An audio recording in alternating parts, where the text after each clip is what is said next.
Welcome to Prospect Global, your #1 source for U.S. immigration updates. So, you know how your favorite free mobile game suddenly asks for 99 cents to unlock a new level? Well, the U.S. government has apparently been taking notes, because starting in October 2025 for the DV 2026 lottery, entering the Green Card lottery will no longer be free. That's right, the State Department is rolling out a brand new, shiny, and some might say slightly annoying registration fee. The price for a ticket to the American Dream raffle, a single solitary US dollar, just $1. It's less than a cup of coffee in most cities, but it's more than zero, and that, as it turns out, is a very big deal. This isn't some far-off hypothetical change being debated in the dusty halls of Congress. This is happening. The official announcement has been made. The machinery is being put in place for the lottery period that opens in October 2025. When prospective immigrants head to the official DV program website, they will now be met with a new final step: payment. This isn't a suggestion, it's a requirement. No dollar, no entry, it's a pay-to-play system, albeit one with a very low cover charge. Think of it as the world's most exclusive nightclub, except there's a CAPTCHA and a $1 toll. How will you pay this princely sum? The government has decided the only way is through an electronic payment system on the official website. An internationally accepted credit card, a debit card, some other form of online payment method. No cash, no checks, no wiring money to a mysterious P.O. box. This is a digital-only transaction which raises questions for applicants in countries where online banking is less common than a reliable power grid. It's a seemingly simple requirement that could become a logistical nightmare for many.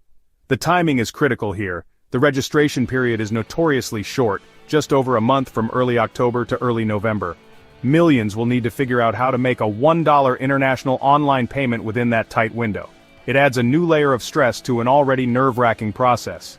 Before, the challenge was getting your photo right. Now, it's getting your photo right and making sure your cousin's prepaid debit card has $1 left and works for international transactions. The game has changed, and the entry fee is just the beginning of the story. So, why the change? Why, after all these years of free entry, is the State Department suddenly shaking down applicants for pocket change?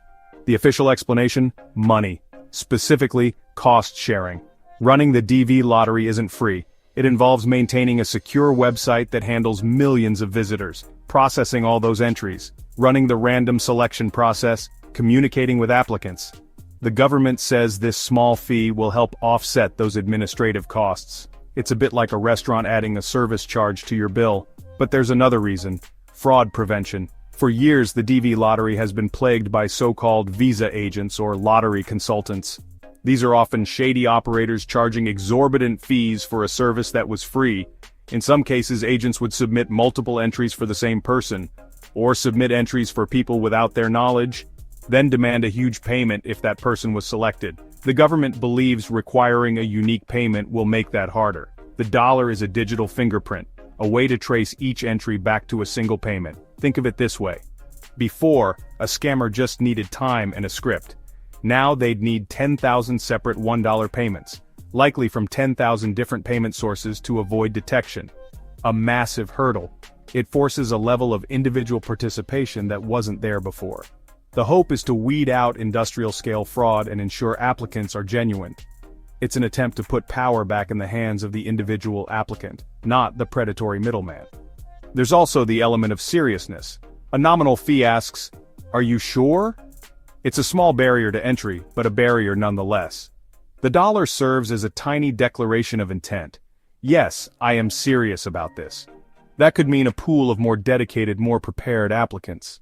For someone living in New York or London, a $1 fee seems laughably small. It's the kind of money you'd barely notice leaving your account. But the diversity visa program isn't for New York or London. It's for countries like Togo, Uzbekistan, Nepal. In many of those places, $1 is not insignificant. It could be the equivalent of a meal.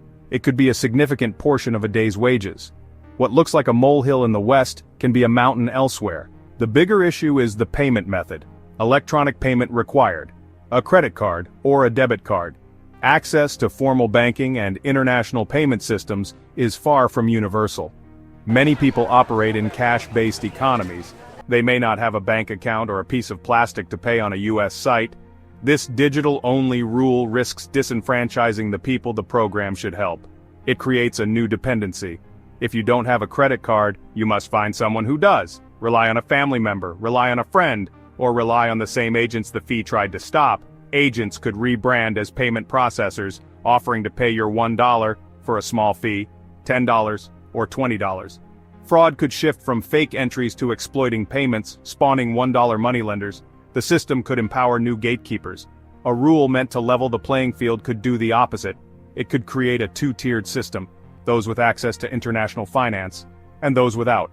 The applicant pool could tilt toward the urban, toward the more educated, toward the more financially stable. It might filter out the most disadvantaged, the rural farmer, or the small shop owner with a dream but no digital wallet. The $1 fee intended to protect integrity could harm the program's mission of diversity. It is absolutely crucial to understand that this new $1 fee is just for entering the lottery. It's the cost of the ticket, not the prize. Honestly, it's a tiny fraction of the total cost of immigrating, and this is where many people get confused. Winning the lottery does not mean you get a free green card delivered to your door by a bald eagle. Oh no. Winning the lottery simply means you have won the opportunity to apply for a visa. And that application process comes with its own much larger price tag, which is not changing. Currently, if your name is selected in the DV lottery, you must then go through the formal visa application process. This involves submitting a detailed application form, gathering a mountain of documents, undergoing a medical examination, and attending an interview at a U.S. embassy or consulate. And for that privilege, you have to pay a non-refundable visa application fee. As of today, that fee is $330 per person, so if a family of 4 is selected, that's $1,320 they have to pay, with absolutely no guarantee that their visas will ultimately be approved. For hopeful applicants, prepare and stay vigilant. Prepare for payment logistics now. Remain hyper-aware of scammers exploiting the new system. Use official U.S. government websites. Trust only them. Immigration policy is always in motion. Staying informed is your most critical tool. So, here we are. A $1 fee. On the surface, it seems like nothing. A tiny little change to a massive government program. But this single dollar is a pebble tossed into the vast pond of global immigration. Its ripples will be felt everywhere. It represents a fundamental shift in the 30-year history of the diversity visa lottery. It moves the program from a free-for-all to a pay-to-play model, even if the price is incredibly low. This is more than administration. It's a policy statement. Key takeaways. First, a double-edged sword. Help cover administrative costs. Slash the rampant fraud that has plagued the lottery for years. By making it harder for scammers to submit millions of fake entries, the government hopes for a cleaner, more legitimate applicant pool. Second, the fee is small but creates a real barrier for applicants in developing nations without international payment access. That potentially undermines the program's diversity goals. This is the central tension: integrity versus access. In the end, this fee will change everything. It will likely reduce total applications, increasing the odds for serious applicants who apply and pay. It will make life harder for fraudsters and middlemen, but it risks leaving disadvantaged applicants behind. Whether this strengthens or weakens the diversity visa program is for time to tell. For now, the price of a lottery ticket to America is $1. Good luck, you'll need it. Catch you in the next video. Don't forget to subscribe for the latest U.S. immigration updates.